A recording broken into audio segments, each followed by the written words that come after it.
they were emus. You can make your own emu, toy emu, out of a few odds and ends around the home. Here's what you'll need: 2 corks, 2 large safety pins, 2 toothpicks, 1 screw, piece of soft wood for the base, a safety knife to cut with, and if you like you can also add a couple of cardboard feet, a couple of eyes, and some paper clips will help you to turn your emu into an emu game.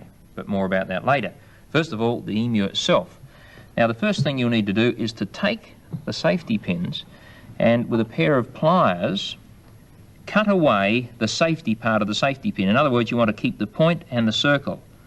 So with pliers you'll be able to snip it off like that, and that will become, believe it or not, the leg of an emu. Do the same thing with the other one, and you're ready to attach the legs to the base. Now if you like you can use feet, doesn't really matter, but it does make it look a little bit more interesting, and push the sharp end of the safety pin into the soft wood, and then about 3 centimetres away do the same thing with the other leg. There we are. Now you'll need to adjust those until the circles are exactly the same height. I've done that with another set of emu legs. There they are. Now I know that the body, when it's placed between those legs, will swing freely because the circles are lined up very carefully. Now the body itself is the large cork, largest cork you can find.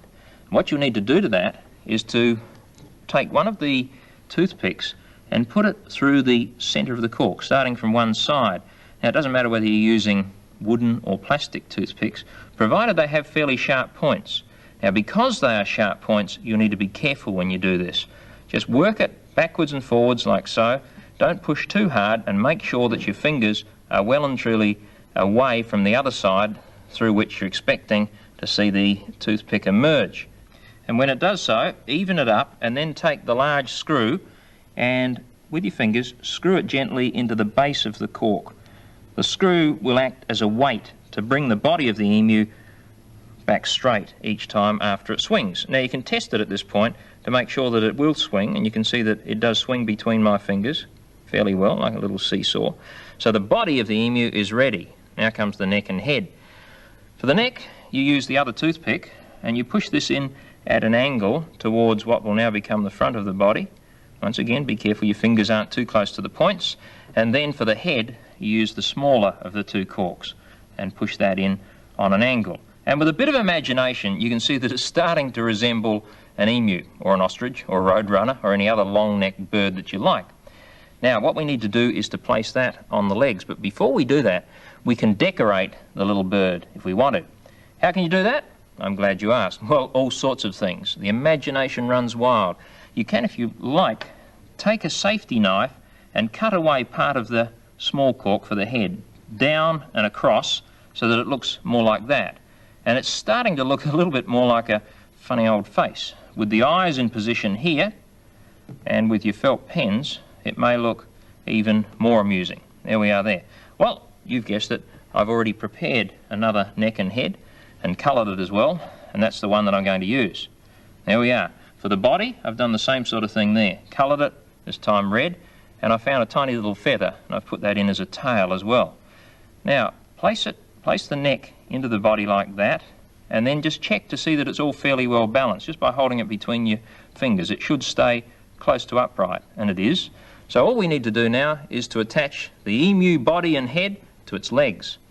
That's easy to do. Just push the toothpick at the side in through the hole there and the other hole there, and you might need a bit of adjusting. If it's leaning too far forward, you can make the neck stand a little bit upright, a little bit more upright. If it's leaning too far back, make the neck go forward a little bit. If it doesn't seem to be swinging too well, you can even add a little piece of plasticine to the screw to make it swing more effectively. Now, that's a swinging emu, but you can turn it into a game by taking, first of all, a little container of water. That'll be the pool out of which the emu will drink in a moment. And then, if you have a friend or several friends, you take it in turns, seeing who will be the person to make the poor old emu dip its head right into the water. Now, you'll need some weights to make the emu top heavy, and half a paper clip is an ideal weight. Straighten the paper clip out, then with your pliers or some other wire cutter, snip it off so that you have a little U-shaped piece like that, and you use that as a weight. Now, if there are two of you playing the game, you take it in turns. First person places one of these paperclip weights around the neck of the bird, and it tilts forward a little bit. Second person now has a turn. Remember, the person who makes it dip into the water will be the loser. Back to the first person's turn. And each one makes it a little bit harder for the next one. Next turn, and this time will it go or won't it? Almost. Yes, it did. So the person who made the head go into the water is the loser of the game. So that's a game you can play with your toy emu, or if you'd prefer, you needn't worry about those paperclip weights at all. You can just place your emu on the mantelpiece and let it swing away to its heart's content.